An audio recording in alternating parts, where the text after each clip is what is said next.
How are you doing? Wonderful. All right, who am I speaking with? Franco Dok Harris, candidate for mayor of Pittsburgh. Okay. Since you're running for mayor, I'm assuming that you have kept up on the happenings of last week. As far as we were at a press conference with the University of Pittsburgh, what's your opinion on that? What happened with the kids over there? Well, I think it's a travesty that we decided to answer their chants and their signs with rubber bullets and with tear gas. I do give some credit to the Pitt police, who stood up to the out-of-town police and kept them from invading the dorms.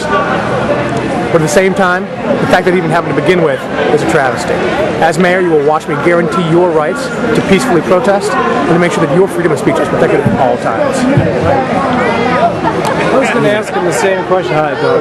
Craig Stevens. I wanted to know how you felt about what happened last week because we didn't hear from you. Well, because people are wondering, they're asking me, why should we support anybody in the mayoral election if the candidates didn't speak up when all that craziness is going on? I don't know if you read the City Paper article about how the police were out raiding homes with no warrant. kicking doors in. Before, they're already puked up by the finance guy. Well, what you saw was a bunch of cops from outside of Pittsburgh who have no idea of our neighborhoods are the people who live here, and they can't spot the differences between an out-of-town protester who's here to throw a brick through the window of Ritter's, which is a huge international, conglomerate of some sort, and the people who are from here. Now, I know that all of the groups organizing in Pittsburgh did their best to contain violence and restrain property damage. Yeah. But a media that represents them all as the same people doesn't understand that slight difference. That's crucial. But the chief, police seem to be perfectly happy with everything that happened. They're happy because they had a ghost town downtown. I mean, it's very easy to they just seem clueless, though, about what ended up happening. And we need a mayor who, will have police chief and leadership that understand, I think, what I just heard you saying about people's right to protest, people having good reason to be protesting, not just they have a right, but it's good they're out there raising questions about jobs. That's why we've fought wars and why people have fled from this country, to protect their ability to criticize your government peacefully without being hit by a stick. When they trapped students in the stairwell at Pitt, in a stairwell, bottom group saying go upstairs, top group saying go downstairs, and then tear gassed everybody? That doesn't seem like Pittsburgh, let alone the United States. Right.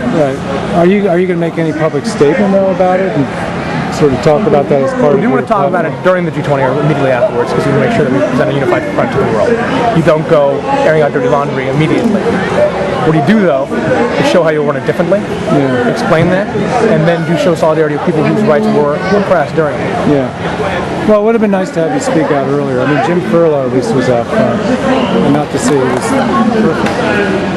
I need to think about that because there are a lot of folks that now they understand what the connection between the global and the local and the way we're being treated here is like other countries, and that these, leadership, the world powers don't care about people, they care about profit. It's not even smart profit. It's not even smart long-term profit investing. It's caring about that immediate dollar right now. And that's the problem. If people invest intelligently, it's all wealth, it'll be fine. If you want to take money and build up the infrastructure, and the corporate infrastructure, and the business infrastructure, so we can have good jobs for people, fair wage jobs, demonstrating jobs, that makes sense. Well, with the stimulus program, they haven't put money into directly creating jobs. I mean, that's a huge problem. So anyway, I hope you keep speaking out on these issues. Thank you. Good meeting. One last thing. I'd heard it said by somebody that, and they, in a position of no, but I'm not going to say who, but they had said that they heard that it was the mass arrest was kind of planned mindset, a mass arrest that can make it worthwhile for the 18-20 million whatever is invested. So it was kind of like we need to show why we put all this money into it. So let's arrest some students and da-da-da. That's what I heard. We'll take it a step further, right?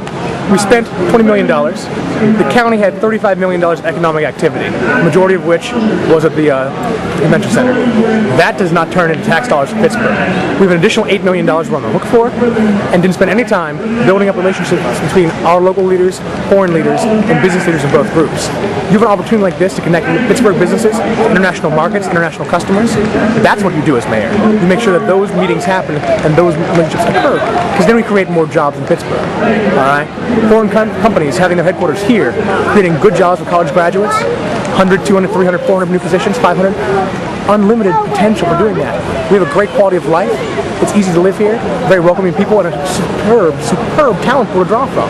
But that didn't happen, and that's the real travesty. People didn't see Pittsburgh. We say this is a great event for Pittsburgh. why weren't any Pittsburghers involved? We had some Ghostburgers, and that's about it.